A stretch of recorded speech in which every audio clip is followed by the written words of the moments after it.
आप सभी का स्वागत है द सुधांशु शो में, जिसमें हम करते हैं बेबाक मुलाकात। और आज की हमारी बेबाक मुलाकात हो रही है दिमाग से फ्री रहिए। जी हाँ, क्योंकि हमारे साथ हैं न्यूरो के प्रोफेसर डॉक्टर विजय नाथ मिश्रा। सर, आपका बहुत बहुत स्वागत है द सुधांशु शो में। नमस्कार। तो ये बताइए, ये न्यूरो में कैसे आप गए? देखने में स्मार्ट हैं बिल्कुल। न्यूरोलॉजी का एक ये था कि पहले मुझे मन था चिकित्सक बनूं जी, लेकिन एक मेरे जीवन में बहुत बड़ा बदलाव तब आया जब मेरी जो भांजी थी जी, उसको पैदा होने के बाद न्यूरोलॉजिकल डिसऑर्डर हो गया। ठीक है। और मैंने अपने बहन जो मेरी गुरु भी हैं, अच्छा, उनको मैंने बहुत सफ़र करते देखा। मेरे अपने दो और हमारे घर के लोग जिनको कभी न्यूरोलॉजिकल डिसऑर्डर रहा जी। तो न्यूरोलॉजी की जो दिक्कतें, सबसे बड़ी बात यह है कि आम धारणा ये है कि ये ठीक नहीं होता जी। दूसरा आम धारणा ये है कि बड़ा लंबा चलता है जी जी। तो ऐसे में जब मैं अपना एमडी मेडिसिन पूरा किया तो एक मेरा नेचुरल झुकाव न्यूरोलॉजी में था जी। और फिर मैं बहुत भाग्यवान हूँ कि मुझे प्रोफेसर सुरेंद्र मिश्रा जी, फिर प्रोफेसर यूके मिश्रा जो एसजीपीजीआई के फाउंडर हेड जी रहे, जी जी जी, पद्मश्री प्रोफेसर सुनील प्रधान, प्रोफेसर जयंती कलिता, डॉक्टर झा, इन सब जैसे गुरुओं का मुझे आशीर्वाद मिला जी। और मैं संजय गांधी पीजीआई से डीएम न्यूरोलॉजी करके निकला। जी। तो मुझे इस बात का बड़ा मन में खुशी रहा कि मैं न्यूरोलॉजी को जाना और ऐसे सफरिंग पेशेंट्स को हम कुछ ट्रीट कर सकें। बहुत बढ़िया सर। अभी जैसा कि हमारे पास आपके नाम की ये कह सकते हैं फतवा आया था जहाँ से कि हम लोगों ने ट्रैप करना शुरू किया था, आपको ट्रेस करना शुरू किया कि हमारे पास एक मैसेज आया था कि किसी ने ट्विटर ओपीडी चलाई है। जी जी। तो ये कॉन्सेप्ट कहाँ से आया? ट्विटर ओपीडी ये क्या है, आप हमारे दर्शकों को बताइए। ट्विटर ओपीडी एक इनोवेटिव आइडिया उस दौर का रहा जब सारी चिकित्सा सुविधाएं बंद हो गई जी। हर तरफ केवल और केवल महामारी का दौर था, कोविड का दौर था जी। चारों तरफ लॉकडाउन था और लॉकडाउन में दिक्कत क्या थी कि किसी भी इंसान को, पूरे दुनिया का हाल ये था कि कोई चिकित्सकीय सुविधा जो मिलनी चाहिए थी वो मिल नहीं पा रही थी क्योंकि चिकित्सक हॉस्पिटल बहुत कम उपलब्ध थे जी। और जब महामारी का दौर आया तो हर कुछ बंद हो चुका था। इस दौरान आपने देखा होगा कि 2021 में महामारी का दूसरा जो दौर आया जी जी जी, जिसमें लाखों लोगों की डेथ होनी शुरू हुई जी। तो मैं एग्जैक्टली आपको बता रहा हूँ कि वो 20 अप्रैल था जब हर तरफ महामारी थी, मौतें थी जी। उसी समय प्रधानमंत्री जी ने एक बात कही कि अब बहुत हो गया, चारों तरफ इलाज की दिक्कतें हो रही हैं, तो अब जहां बीमार वहीं उपचार। अब ये थ्योरी करिए जी। तो हम लोगों ने एक जो हमारे चिकित्सक गण हैं हमारे विभाग के, प्रोफेसर रामेश्वर नाथ चौरसिया, प्रोफेसर अभिषेक पाठक, डॉक्टर वरुण कुमार सिंह, डॉक्टर आनंद कुमार जी, हम सब लोगों ने मिल करके एक शुरुआत ये किया कि अब चूंकि बीएचयू आईटी में हमें पता था सिलेंडर बहुत खाली होगी जी जी जी, तो हमने आईटी बीएचयू से अनुरोध किया कि आप जितनी सिलेंडर खाली सब हमको दे दीजिए।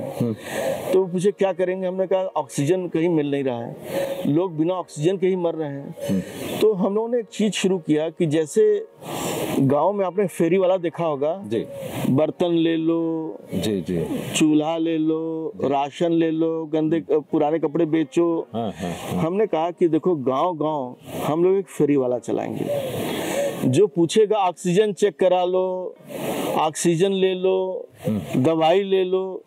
इसका हमने नाम दिया ऑक्सीजन फेरी वाला। और 22 या 23 अप्रैल को हम लोगों ने ऑटो रिक्शा में पीछे 6 सिलेंडर बांध करके एक मेडिकल टीम तैयार किया और बनारस के अगल बगल करीब 7 गांव में हम लोगों ने शुरुआत की।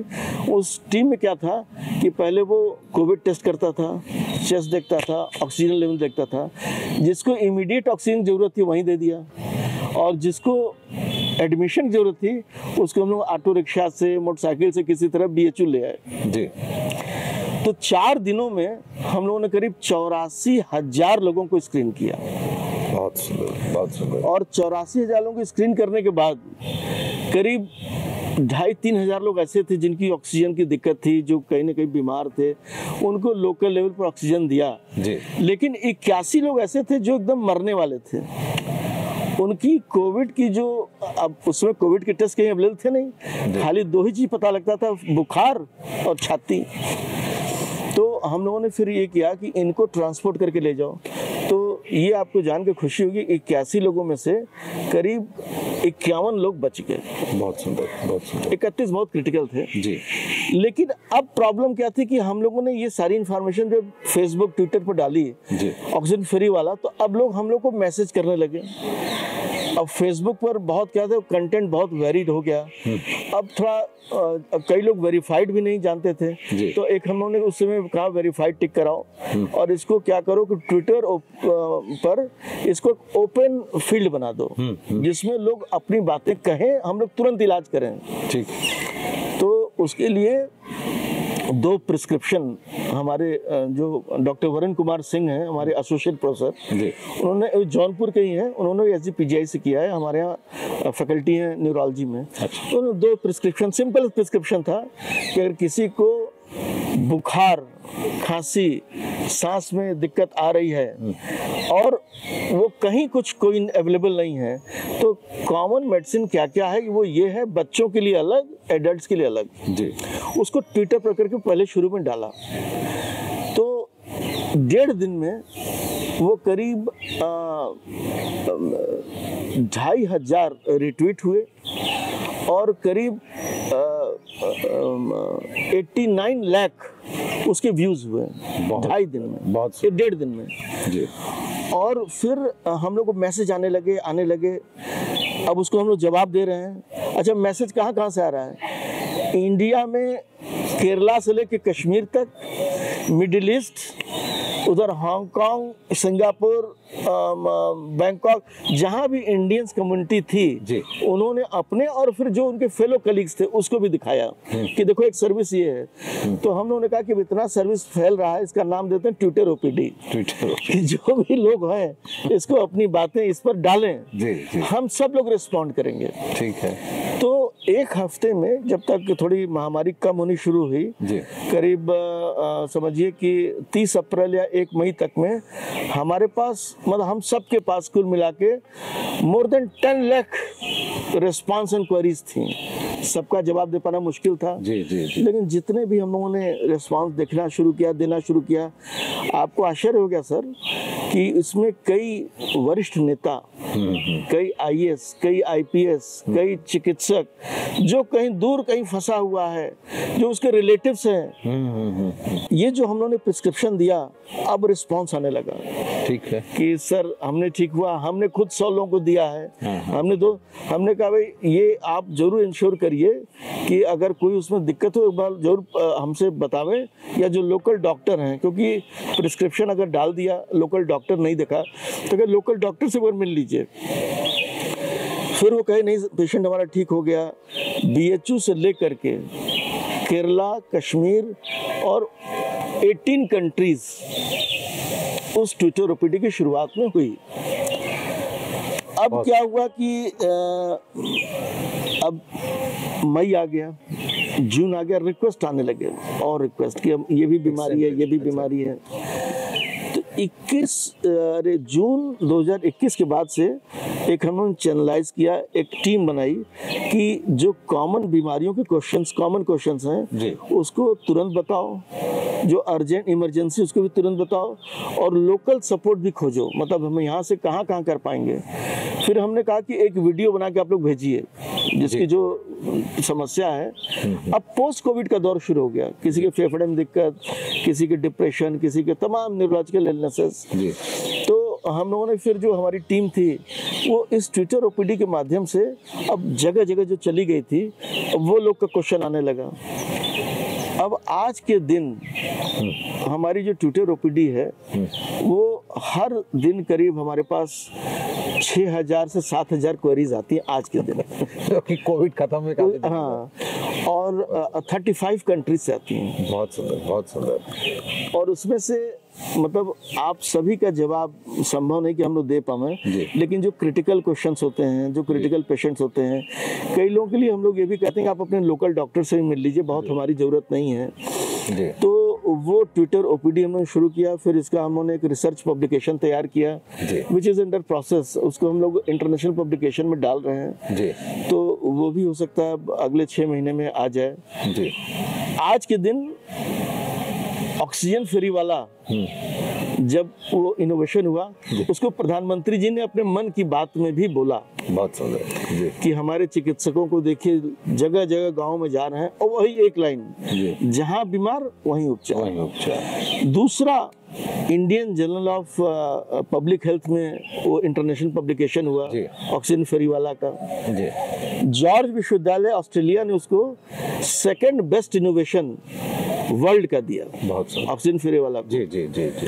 और ट्विटर ओपीडी के लिए आज मैं यही कहूंगा कि अगर आपके माध्यम से जो ट्विटर कंपनी है अगर सुन रही हो, अब तो ट्विटर एक्स हो गया, तो अब वो जो एक्स है, एक्स प्लेटफॉर्म इलन मस्क जी का है। तो अगर इलन मस्क जी सुन रहे हो तो मैं उनसे अनुरोध करूंगा कि एक पैरेलल ऐसी सोशल मीडिया बनावें जो केवल मेडिकल फैसिलिटीज के लिए यूज हो।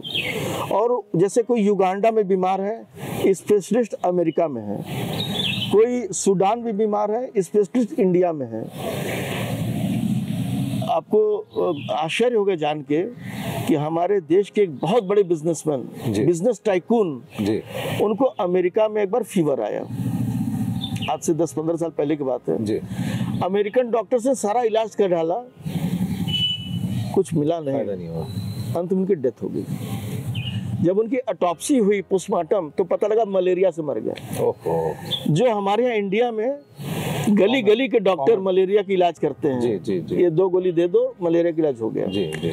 तो जो नॉलेज इंडिया के डॉक्टर्स के पास है, जो नॉलेज, जो बीमारी, जैसे ब्राजील में जो बीमारी है उनकी जो डॉक्टर के पास जो नॉलेज होगा, या जो जापान में बीमारी है उनके पास जो नॉलेज होगा, वो ऐसा नहीं कि दुनिया की जो विकसित देश है उन्हीं के पास नॉलेज होगा। तो जो जहाँ बीमार वहीं चिकित्सकीय ज्ञान। जी। तो आप सोचिए कि हम एलन मस्क जी से कहना चाहेंगे कि अगर आप मेरी बात सुन रहे हो तो आप केवल अमेरिका तक इसको मत रोकिए, और केवल एंटरटेनमेंट के लिए नहीं होना चाहिए एक्स, आप मेडीएक्स कर दो।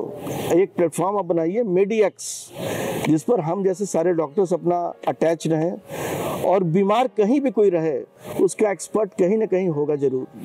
आपने देखा होगा जब थाईलैंड में गुफा में बच्चे फंस गए थे, बच्चे चले गए, तो 2 एक्सपर्ट खोज के बुलाए गए जिनकी एक्सपर्टाइज थी डीप डाइविंग की, वो जाके निकाल रहे। ऐसे ही कोई भी बीमार, जैसे हमारे माइथोलॉजी में जो हमारी अपनी सोच है, वो काशी ये सर्जरी के जनक सुश्रुत जी का जन्मभूमि है, एक कर्म भूमि है। यहाँ से सुश्रुत जी ने अपना कार्य शुरू किया। आई सर्जरी पहली है। जब बुद्ध भगवान को पेरिएनल एब्सेस हुआ तो भी सुश्रुत जी बुलाए गए थे। ये बात दूसरे को उन्होंने ऑपरेशन कराने से मना कर दिया क्योंकि उनको पता लगा इसमें खून निकलेगा। आपने देखा होगा बुद्ध भगवान पहले सीधे बैठते थे, बाद में उनका पोस्चर टेढ़ा हो गया क्योंकि उनके नीचे दर्द था। तो ऐसा जो माइथोलॉजिकल जो फोटोज आती हैं तो सुश्रुत जी ने कार्य किया। ऐसे ही हो सकता है कि बीमारी अमेरिका में हो, डॉक्टर श्रीलंका में बैठा हो, डॉक्टर न्यूजीलैंड बैठा हो, तो एक मेडीएक्स प्लेटफॉर्म अगर आपके जरिए हमारी बात सुन रहे हो तो इसको जरूर बताइए। जरूर सर, यही ट्विटर ओपीडी थी। बहुत बहुत धन्यवाद, बड़ा मजा आया आपसे बात करके। अब हम ये कहना चाहेंगे, पूछना चाहेंगे आपसे कि भविष्य में क्या आप अभी चलती रहेगी ये ओपीडी? हाँ देखिए, अब चूंकि इतने उसमें लोग अटैच हैं कि इसको हम बंद नहीं कर सकते जी। और मेरा अपना जो जीवन है, मैं चाहता हूँ कि मैं अपनी विधाओं से लोगों का इलाज जहाँ तक मदद कर सकूँ करता रहूँ, और हमारे बहुत साथी हैं जो उसमें करते हैं। मैं तो बहुत छोटा सा एक तिनका हूँ। बहुत अच्छा लगा आपसे बात करके। वैसे मैंने अभी तक देखा था न्यूरो के डॉक्टर जो होते हैं वो कपड़े थोड़े अजीब टाइप के पहनते हैं, ब्रांडेड शर्ट नहीं पहनते लेकिन मैं देख रहा हूँ मोस्ट चार्मिंग लाइक हीरो, बहुत ही गुड लुकिंग है आप। मजा आया आपसे बात करके और हम चाहेंगे कि अगली सीटिंग हमारी आपसे फिर हो। तो इन्हीं शब्दों के साथ मैं डॉक्टर विजयनाथ मिश्रा सर से इजाजत लेता हूं। हालांकि इनका शेड्यूल बहुत बिजी होता है क्योंकि न्यूरो की समस्या सबको है, हर आदमी को डिप्रेशन हो जा रहा है, जरा सी कोई बात हुई डिप्रेशन हो जा रहा है। तो खैर चलते चलते हम चाहेंगे कि लोग छोटी छोटी चीजों से डिप्रेस ना हो, इसके लिए कुछ एक 2 लाइन आप हमारे दर्शकों को बता दें। संकाय प्रमुख साहब हैं चिकित्सा विज्ञान संस्थान के मेडिसिन संकाय प्रमुख प्रोफेसर संजय गुप्ता जी जी। उनको हम लोग कहते हैं खुशहाली गुरु, उनका नाम ही है खुशहाली गुरु। सर सुसाइड प्रिवेंशन के लिए बहुत बड़ा काम करते हैं। उनकी 3 लाइनें हैं, जो कल बीत गया वो बीत गया, जो आज है उससे कल अच्छा होगा। हरदम ये सोचिए कि आज जो है उससे कल हरदम अच्छा होगा। अपने पर विश्वास करिए, बुरा वक्त किसी का भी हो, बुरा दौर किसी का भी हो, चला जाएगा। आगे के लिए विश्वास करिए, आगे का जीवन सोचिए। बहुत बढ़िया। तो अभी हम डॉक्टर विजयनाथ मिश्रा सर से लेते हैं इजाजत। आपने इतना कीमती वक्त दिया इसके लिए बहुत बहुत धन्यवाद। तो आज के अंक में बस इतना ही। अगली बार हम होंगे एक नए अतिथि के साथ। तब तक देखते रहिए द सुधांशु शो। नमस्कार।